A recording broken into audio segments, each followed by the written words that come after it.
এক কন্যাদায়গ্রস্ত পিতার সঙ্গে আজ আলাপ হলো। হ্যাঁ, মেয়ের বাবা হলেই তাকে কন্যাদায়গ্রস্ত শব্দটা একাধিকবার শুনতে হয় এ সমাজে এখনও। ভদ্রলোক অটোচালক, উচ্চ মাধ্যমিক পরীক্ষায় ভালো নম্বর পেয়ে পাশ করেছিলেন, কিন্তু সংসারের চাপে আর পড়াশোনা করা সম্ভব হয়নি।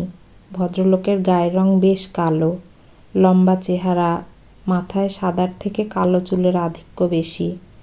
সস্তার জামা প্যান্ট পরেছিলেন, কিন্তু বেশ পরিষ্কার পরিচ্ছন্ন। গল্প করতে করতে জানতে পারলাম ভদ্রলোকের এক মেয়ে বিএড কমপ্লিট করে চাকরির পরীক্ষায় বসছে। ভদ্রলোক হেসে বললেন, আমার মা যখন আমার বিয়ে দিয়েছিলেন তখন ফর্সা বউ এনেছিলেন। তার কারণ নাতি নাতনি যাই হোক সে যেন ফর্সা হয়।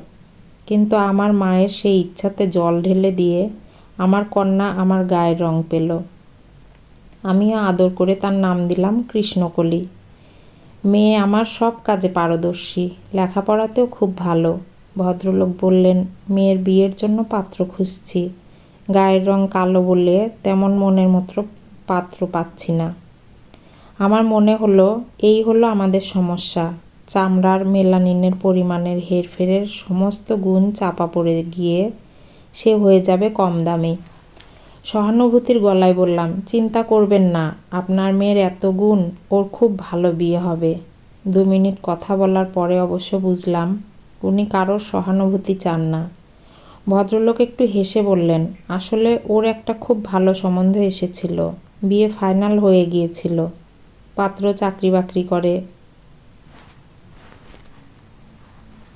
দেখতে শুনতে মন্দ নয়, ভালো ফ্যামিলি ওদের। কিন্তু আমিই ভেঙে দিলাম বিয়েটা। আমি অপ্রস্তুত হয়ে বললাম, মানে কেন ভেঙে দিলেন? অনেক পণ চেয়েছিল নাকি? ভদ্রলোক মাথা নেড়ে বললেন, না, 1 পয়সাও নিত না। আমি বিস্মিত হয়ে বললাম, তাহলে?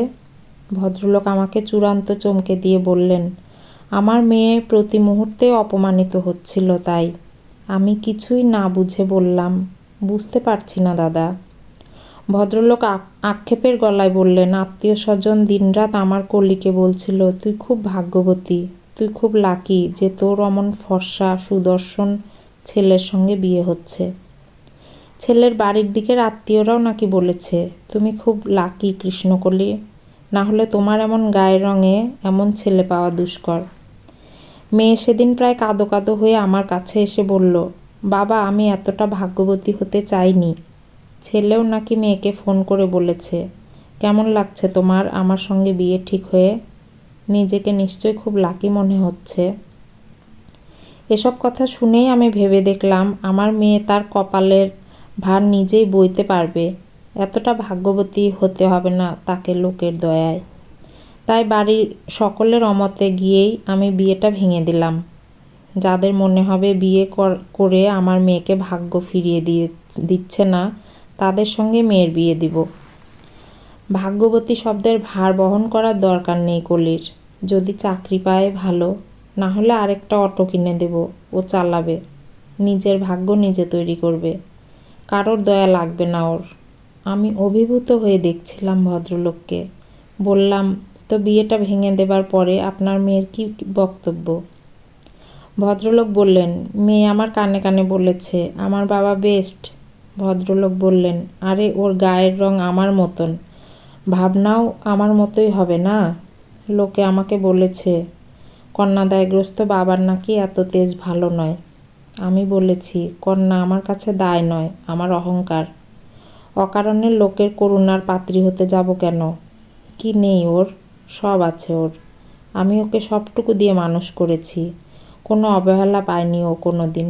আমি বললাম, বিশেষ করে ওর এমন বাবা আছে। সত্যি বলতে কি, ওই অদেখা কৃষ্ণকলির আদরের ভাগ বসাতে খুব ইচ্ছে করছিল। কৃষ্ণকলিরা এভাবে মাথা উঁচু করে দাঁড়াক, কারোর দয়ায় সৌভাগ্যবতী না হয়ে নিজের চেষ্টায় নিজের পরিচয় নিক। কলমে অর্পিতা সরকার, কণ্ঠে লাবণী সাহা।